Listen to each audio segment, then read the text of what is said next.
আমাদের কাহিনী চ্যানেলের আরেকটি নতুন ভিডিওতে আপনাদের স্বাগতম। বন্ধুরা, একটা প্রশ্ন প্রায় সবারই মনে আসে যে ভালো মানুষরা কেন সবসময় কষ্ট পায়? যারা ভালো কর্ম করে, অন্যদের সাহায্য করে, তারাই কেন কষ্টে থাকে? আর যারা খারাপ কর্ম করে, অন্যকে কষ্ট দেয়, ভগবানকে মানে না, তার পূজা অর্চনা করে না, তারা কেন ভালো থাকে? এরই উত্তর জানতে আজকে একটি কাহিনী আপনাদের শোনাবো। কাহিনী অনুসারে একবার নারদ মুনি এই পৃথিবী লোক পরিদর্শন করতে আসেন। তারপর স্বর্গলোকে ফিরে গিয়ে ভগবান শ্রী বিষ্ণুকে জিজ্ঞাসা করে বলেন, হে প্রভু, এ তোমার কেমন বিচার বলতে পারো? আমি এই পৃথিবী লোক ঘুরে দেখলাম যে যারা তোমার ভক্ত, তোমার পূজা করে, তোমায় ভালোবাসে, মানুষের সেবা করে, তাদেরকে তুমি কষ্টে রেখেছ। আর যারা তোমার পূজা করে না, তোমার অস্তিত্বকে স্বীকার করে না, তোমার ভক্তদের সঙ্গে দুর্ব্যবহার করে, তাদের তুমি ভালো রেখেছ, কত সুখে রেখেছ। এমন কেন প্রভু?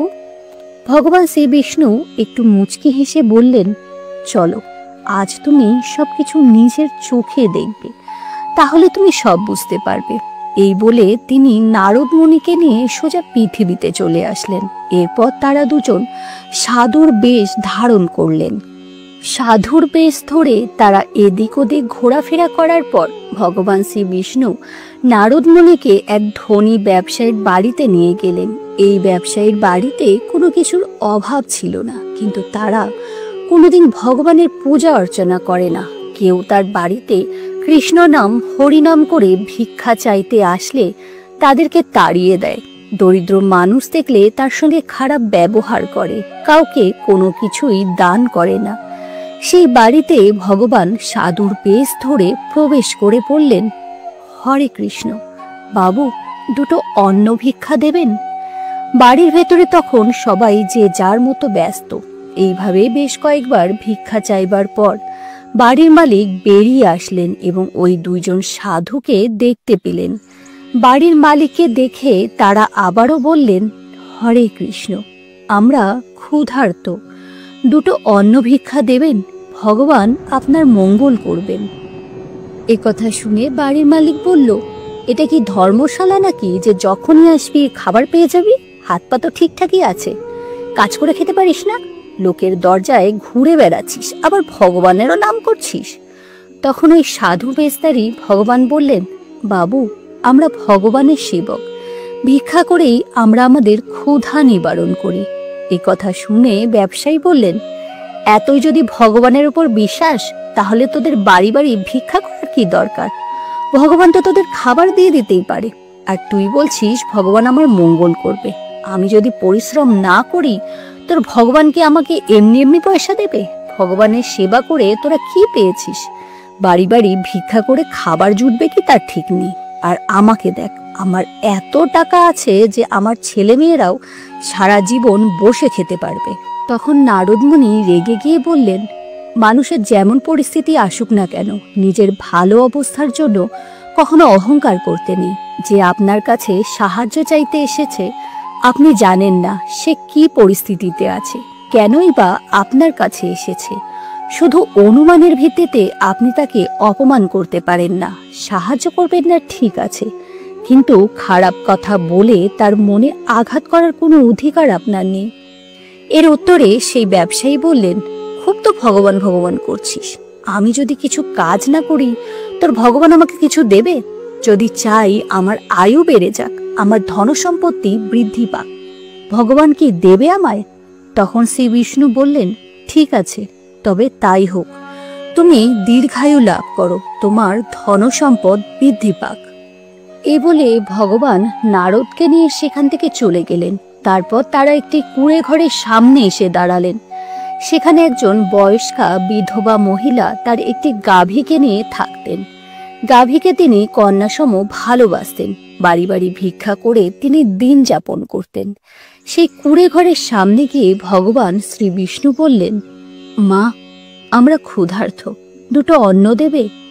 সাথে সাথেই সেই মহিলা বেরিয়ে আসলেন এবং তাদেরকে ঘরের ভেতর ঢুকতে বলে আসনে বসালেন এবং বললেন, অতিথি নারায়ণ সম, আমার কাছে যা সামান্য আহার আছে তা দিয়ে আপনারা ক্ষুধা নিবারণ করুন। এই বলে তিনি নিজের খাবারটুকুও তাদের দিয়ে দিলেন। তারপর বললেন, বাবা, আশীর্বাদ করুন, খুব তাড়াতাড়ি যেন আমি রাধা মাধবের চরণে ঠান পাই। নারায়ণ বললেন, তবে তাই হবে। এরপর তারা সেখান থেকে বেরিয়ে আসলেন। কিছুক্ষণ পর নারদ দেখলেন সেই বৃদ্ধার গাভীটি হঠাৎ মারা গেল। তার কিছুক্ষণ পর ওই বৃদ্ধারও মৃত্যু হলো। এই দেখে নারদ রেগে গিয়ে বললেন, হে প্রভু, এ তোমার কেমন বিচার?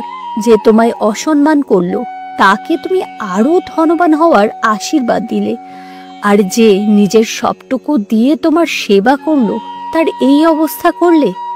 তখন ভগবান বললেন, তুমি আমার আসল উদ্দেশ্য বোঝনি।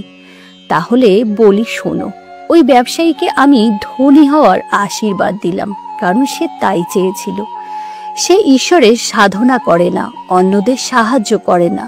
বাকি জীবনও সে শুধুমাত্র টাকা পয়সা নিয়ে ব্যস্ত থাকবে। নিজের সন্তানদেরও অন্যদের সঙ্গে ভালো ব্যবহার করার শিক্ষা দেবে না। সে দীর্ঘায়ু চেয়েছে। এই দীর্ঘ জীবনে একসময় সে কর্মক্ষমতা হারাবে। তখন যে শিক্ষা সে তার সন্তানদের দিয়েছে সেটাই তারা তার ওপর প্রয়োগ করবে। তার সেবা যত্ন করবে না, তাকে সম্মান করবে না। আজ সাহায্য প্রার্থীদের সাথে সে যেরকম ব্যবহার করছে, একসময় তার সাথে তার সন্তানরাও ঠিক একই রকম ব্যবহার করবে। এইভাবে শেষ জীবনটা সে শুধুমাত্র দুঃখ কষ্টেই কাটাবে। অন্যদিকে ওই বৃদ্ধা মা চেয়েছিলেন আমার চরণে ঠাঁই পেতে, তাকে সেই আশীর্বাদই দিয়েছি, কিন্তু তার গাভীটিকে সে কন্যা সম ভালোবাসেন। এখন এই গাভীকে রেখে তিনি যদি এই পৃথিবী ত্যাগ করতেন, তবে সারাক্ষণ গাভীটির চিন্তায় মগ্ন থাকতেন, ফলে তার আত্মা মুক্তি লাভ করত না। নারদ এবার সব বুঝতে পেরে বললেন, হে প্রভু, আমি সত্যিই বুঝিনি তোমার লীলা, তোমার বিচার। তুমি আমায় ক্ষমা করে দিও প্রভু। আসলে বন্ধুরা, আমরা কখনো কখনো অজান্তে অন্যকে কষ্ট দিয়ে ফেলি। আমাদের কথায় অন্যদের মনে আঘাত লাগে, কিন্তু আমরা সেটা বুঝতে পারি না। এর বিনিময়ে যখন আমরা কোনো আঘাত পাই, তখন আমরা ঈশ্বরকে দোষারোপ করতে থাকি আর ভাবি অন্যেরা যখন ভালো আছে আমরা কেন এত কষ্ট পাচ্ছি। তাই যে আপনার ক্ষতি করেনি তাকে মনে কোনোদিন আঘাত না করাই ভালো। আজকের ভিডিও এই পর্যন্ত। সকলে ভালো থাকবেন। নমস্কার।